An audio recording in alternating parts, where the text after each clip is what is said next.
What is the trouble as you see it, and how does he address it?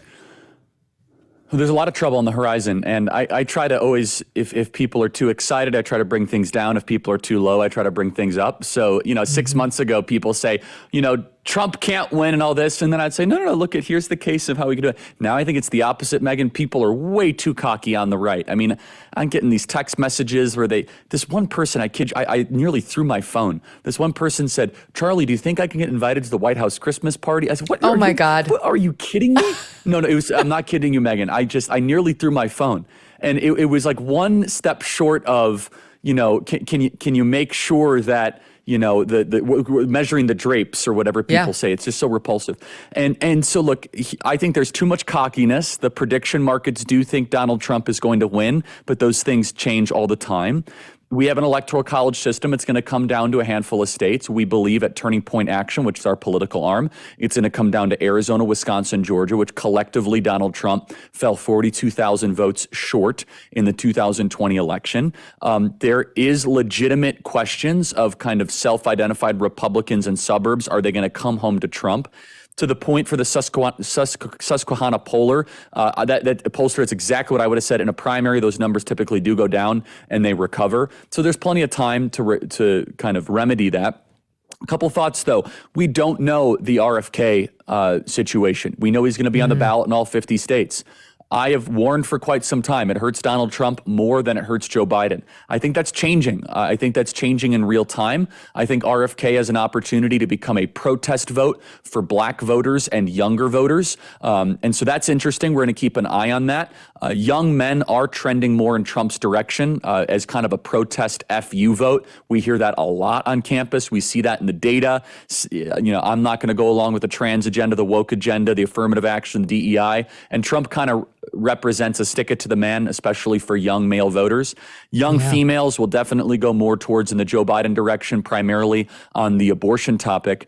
I will say, though, that what I'm trying to tell Republicans, stop the guessing, stop the speculating, stop wondering if you're going to get invited to the White House Christmas party, and get to work, which is why, Megyn, on Monday at Turning Point Action, we're hosting an alternate RNC meeting in Vegas, same place, the hotel next to where the RNC is hosting their winter meeting, because we believe the RNC is not doing the job. We think Ronna McRomney is a loser, and she is not properly equipped to make the Republicans prepared to win an awfully winnable election. And Megyn, I know you feel this way.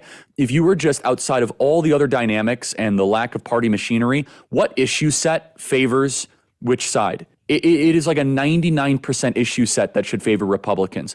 The economy is not what it should be. There's high inflation, the border crisis, they're transing and grooming our kids. Foreign policy stuff is a complete disaster. That is an issue set where it's advantage Republicans almost every single time.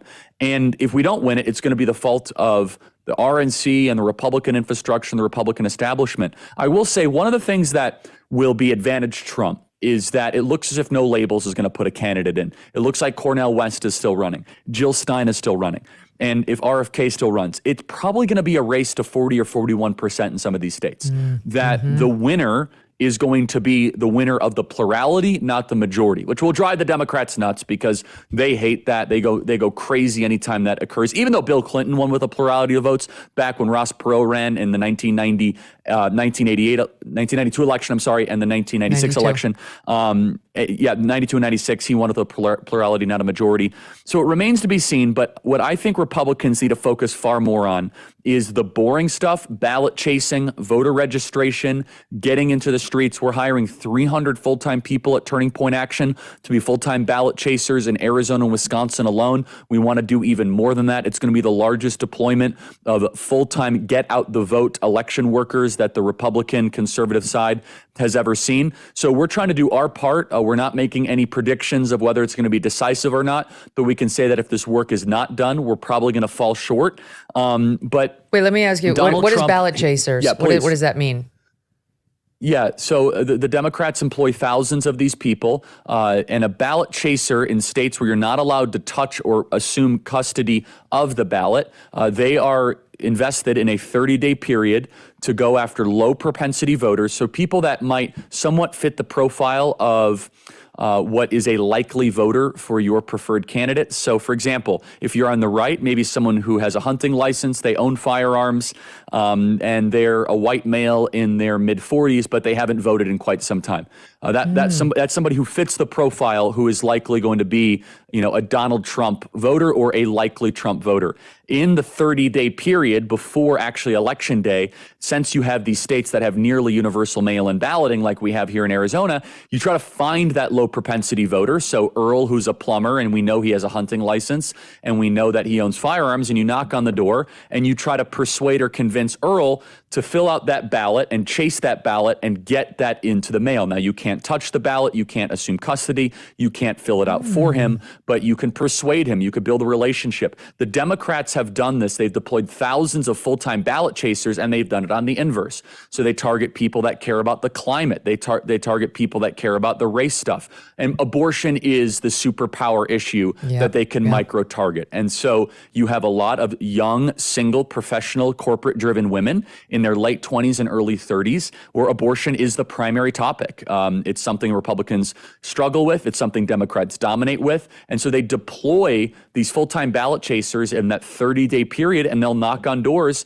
And it's, Susie, who's 28 years old and, went to Arizona State University, and, she lives in her apartment, and she may or may not usually vote, but she had a ballot sent to her home, and the Democrat operative knows that there's a ballot sent to their home, and the person knocking on the door is a colleague, so it's a female to female, 20-something to 20-something, and she'll say, listen, the Republicans are going to take away your right to choose. I need you to fill in that ballot. Let's do this together. They're going to take your birth control. They're going to take everything. But wait, let me ask you this. So the psychological aversion by Republicans to voting by mail remains. One of the downsides to Trump with the, questions about the election integrity for the past X years is people don't trust. They don't trust if they put their ballot in the mail and send it in, that the person who receives it is going to do what's right, what's legally required. That the Trump vote is going to suddenly just slide into the garbage late at night when no one's looking. That's right. So and I understand that fear. So that's why Republicans want to vote day of, but they're going to continue to lose if they only do day of voting and the other side does so much mail in. So what do you want people to know on that front? Yeah. So first of all, low propensity voters is icing on the cake. So these are voters that might not have voted at all. And it's going to, the trick and the challenge, Megyn, for our ballot chasers is going to knock on the door and somebody says, what? I don't want to vote. The election is rigged. That's going to be the number one chief objection. And we're going to become experts on how to navigate that conversation. Secondly, Donald Trump needs to offer us air support by every single day. He needs to say, hey, you have to vote by mail. It's okay. We have to do it. We have to maximize it. And if he says that, it will make our job even easier, right? Which is why just saying that every election is rigged is probably not going to be helpful. I fully acknowledge and admit, Megyn, they might put the ballot, to the side. They might do shenanigans. But not voting is a guarantee that they're going to win. At least participating in the system gives us a chance. But also, Megyn, there's other ways, which is we're chasing ballots and they'll say, well, I don't trust mail-in balloting. Now we're legally allowed to say, hey, but would you like a ride to the early voting in-person early voting center, which we found with DeSantis in Florida, that's a good bridge. So Arizona has a massively underutilized in-person early voting infrastructure where you can go, no lines, still vote in person 3 or 4 days ahead of election day.